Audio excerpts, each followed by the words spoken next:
मैं आपके सामने लाया हूँ इस बार के बोर्ड एग्जाम के लिए हिस्ट्री के सबसे महत्वपूर्ण 5 प्रश्नों को जो पहले पार्ट से लिए गए हैं और जो इस बार के लिए बहुत ही महत्वपूर्ण है।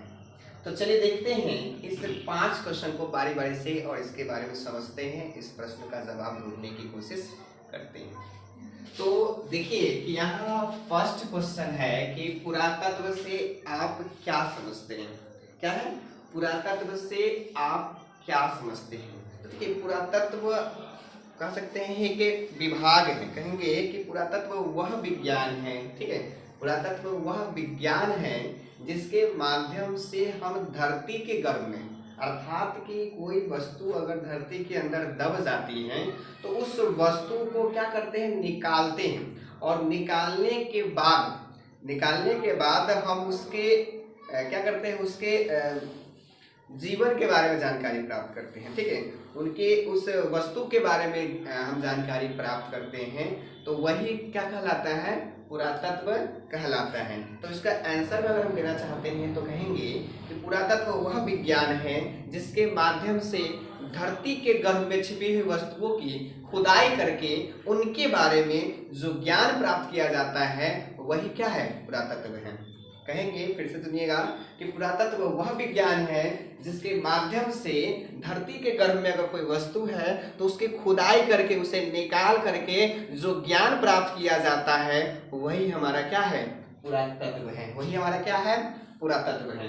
चलिए तो अब दूसरे क्वेश्चन देखते हैं कि C14 विधि से आप क्या समझते हैं। देखिए ये C14 विधि क्या है, तो C14 एक कार्बन कह सकते हैं, इसका पूरा फॉर्म करेंगे कि कार्बन 14 विधि से आप क्या समझते हैं। तो देखिएगा कोई भी वस्तु मान लेते हैं कि मनुष्य हो गया या पेड़ पौधे हो गए, तो उसमें कार्बन के 2 समस्थानिक पाए जाते हैं, कार्बन के 2 समस्थानिक पाए जाते हैं, C12 और C14, ठीक है, C12 और C14।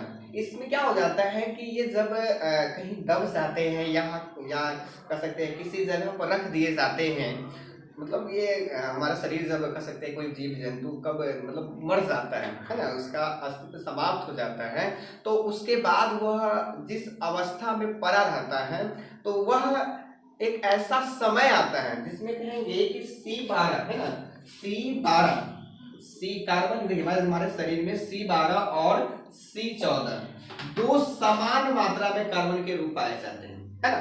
तो जैसे जैसे हमारी मृत्यु अर्थात हमारी मृत्यु हो जाती है उसके बाद जो C12 और C14 की जो मात्रा होती है उसमें ये दोनों पहले समान होता है, ठीक है। तो जैसे जैसे समय बीतता है मृत्यु के पश्चात, चाहे वो पेड़ पौधा हो या कोई जीव हो चाहे मनुष्य हो, है ना, जैसे जैसे समय बीतता है C12 तो स्थिर रहता है, C12 में कोई परिवर्तन देखने को नहीं मिलता है, लेकिन C14 जो है ना उसकी मात्रा लगातार क्या हो जाती है, कमती जाती है, ठीक है, उसकी मात्रा जो है वो लगातार क्या हो जाती है, कमती जाती हैं। और एक समय ऐसा आ जाता है जब ये C14 की मात्रा जो होती है यह अपने मात्रा का आधा हो जाता है और वह समय होता है 5730 वर्ष के बाद ये क्या हो जाता है, आधा हो जाता है। इसकी जो कमने की जो गति होती है, इसी गति के आधार पर हम किसी भी पुरातत्व की जो वस्तुएं प्राप्त होती है उसके उम्र का निर्धारण करने का काम करते हैं। तो बताइए C14 विधि क्या है, तो कहेंगे कि पुरातत्व से प्राप्त वस्तुओं के उम्र के निर्धारण करने की एक विधि है जिसके माध्यम से हम इतिहास के कह सकते इतिहास में जो कुछ भी हमें प्राप्त हुआ उसके उम्र का निर्धारण हम किस विधि से किए, C14 विधि से करने का काम किए।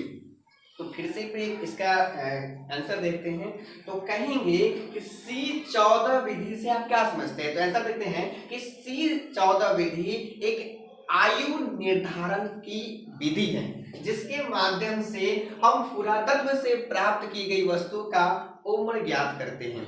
किसी वस्तु में, इसके अंतर्गत किसी वस्तु में कार्बन के दो समस्थानिक अर्थात दो रूप पाए जाते हैं, C12 और C14, और यह जिस समय उसकी मृत्यु होती है उस समय ये दोनों समान मात्रा में होते हैं। लेकिन जैसे जैसे समय बीतता है C14 की जो मात्रा होती है उसमें कमी हो जाती है, और जब 5730 वर्ष बीत जाता है तो उसकी मात्रा उसके पहले की मात्रा की कितनी हो जाती है, तो आधी हो जाती है।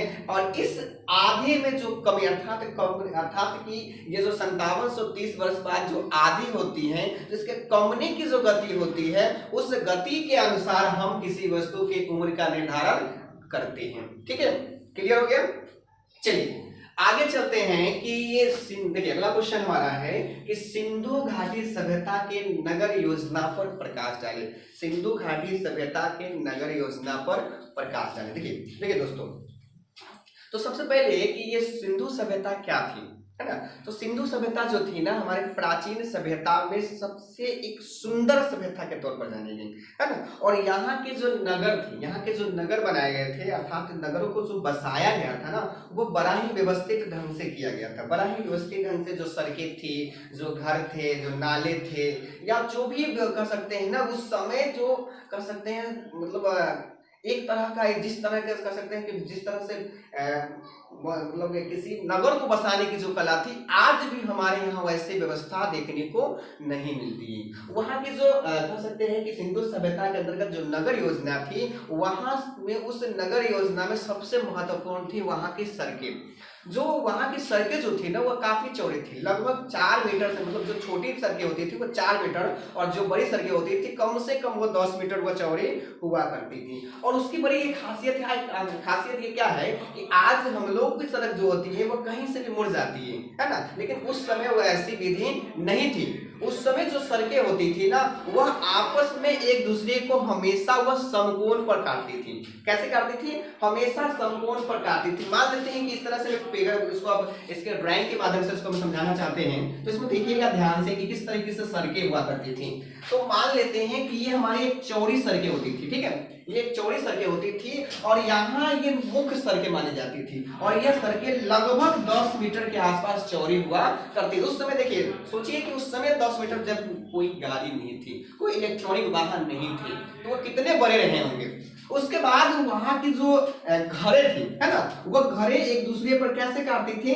समकोण पर काटती थी। ये इसकी पतली छोटी थी, जो पतली सड़कें, जो गलियों की सड़कें होती थी, वो भी 4 मीटर चौड़ी होती थी, है ना। और उसके बाद जो ये सड़कें बनती थी ना, उस सड़कों के दोनों तरफ क्या बनती थी?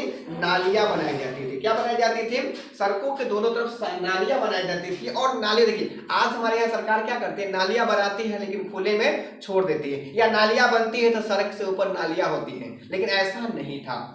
ऐसी नालियां बनाई गई थी कि सारा का सारा पानी क्या होता था? नालियों में जाकर गिरता था। ऊपर से क्या होता था कि नालियों को ढकने के लिए एक प्रकार का सिलाब बनाया गया था, जिससे कि जो नाले होते थे वह पूरी तरीके से क्या हो जाते थे?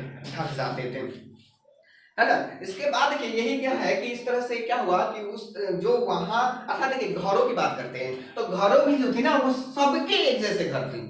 घर भी जो थे ना, अर्थात की सड़कें तो चौड़ी थी, एक विशेषता तो ये भी थी, लेकिन उसके घर जो थे ना, वो घर भी एक तरह का ही बना था, और प्रत्येक घर का जुड़ाव मुख्य सड़क से था। प्रत्येक घर का जुड़ाव क्या था? सड़क से थे। लेकिन आज के समय क्या है, कहीं भी घर बनाते क्या होता है? पगडंडी से रहती है, लेकिन वहां ऐसा उस सभ्यता के अंतर्गत, अर्थात आप से लगभग कहेंगे कि 4200-4500 वर्ष पहले इस तरह की व्यवस्था की, बड़ी उन्नत तरीके से इस तरह का कह सकते हैं कि नगर को बसाया गया था। वहां पे जो घरें हुआ करती थी वह मुख्य रूप से क्या होती थी? वह प्रत्येक घर का जुड़ाव एक जैसा होता था, अर्थात उसकी बनावट प्रत्येक का एक जैसी होती थी, और एक का दूसरी तरफ खुलता था, मतलब कह सकते हैं वो गली होती थी, और एक का दूसरी तरफ से गली, मतलब प्रत्येक का घर का जो जुड़ाव होता था वह गली से जरूर होता था। तो इस प्रकार हम कहेंगे कि वहां की जो घरों की बसाने की जो व्यवस्था थी और मुख्य सड़कों की जो व्यवस्था थी, वह कह सकते हैं कि बहुत ही उन्नत तरीके से थी। इसीलिए हम जब इस नगर योजना पर जब देखते हैं तो हम कह सकते हैं कि सिंधु घाटी सभ्यता की जो नगर योजना थी वह एक प्रकार की शहरी व्यवस्था के तौर पर वह रही। ठीक है, तो इसको समझ गए होंगे। अब अगला क्वेश्चन देखते हैं कि सिंधु घाटी सभ्यता को हड़प्पा सभ्यता क्यों कहते हैं? तो आपको ध्यान से सुनिएगा कि सिंधु घाटी सभ्यता को हम हड़प्पा सभ्यता क्यों कहते हैं। तो सबसे पहले याद रखिएगा कि इतनी पुरानी सभ्यता, तो वह बहुत पुराने सब तो खोजे नहीं होंगे, क्योंकि साइंस डेवलप हुआ तब ये C14 विधि आया, ठीक है। तो सिंधु घाटी सभ्यता की जो खोज हुई थी, है ना, सिंधु घाटी सभ्यता की जो खोज हुई थी, अर्थात इसका खोज होने के बाद पूर्ण रूप से बताया गया था, प्रूव किया गया था, सिद्ध किया गया था, तो वह सबसे पहले 1921 में, है ना, सिंधु घाटी सभ्यता की खोज 1921 में किसने किया था? क्या? दयाराम सहनी। किसने किया था? दयाराम सहनी ने सबसे पहले इस हड़प्पा नामक स्थान पर ही किया था। कहाँ किया था? हड़प्पा नामक स्थान पर ही किया था। इसीलिए सिंधु घाटी सभ्यता को क्या कहा गया? हड़प्पा सभ्यता कहा गया। फिर से रिपीट करते हैं कि सिंधु घाटी सभ्यता को हड़प्पा सभ्यता क्यों कहा गया। तो सटीक से आंसर कहेंगे कि सिंधु घाटी सभ्यता की खोज हड़प्पा नामक स्थान पर दयाराम सहनी ने 1921 में की थी, इसीलिए सिंधु घाटी सभ्यता को हड़प्पा सभ्यता कहा गया। तो देखते हैं कि पांचवा क्वेश्चन क्या है। तो पांचवा क्वेश्चन बहुत इंपॉर्टेंट है कि हड़प्पा सभ्यता के पतन की प्रमुख कारणों का वर्णन करें। तो देखिए, आज तक जितने भी वैज्ञानिक हुए, जो भी पुरातत्व को जानने वाले व्यक्ति हुए, आज तक वो बता नहीं सके सत्यापित करके कि आखिरकार इस सभ्यता का पतन कैसे हुआ, इतनी अच्छी सभ्यता का पतन कैसे हुआ। तो संभवतः किसी ने, सभी ने अनुमानतः बताया। और देखिए, बहुत सारे जो वैज्ञानिक हुए, हमेशा उनके बीच मतभेद होता रहा कि रियल में इसका पतन कैसे हुआ।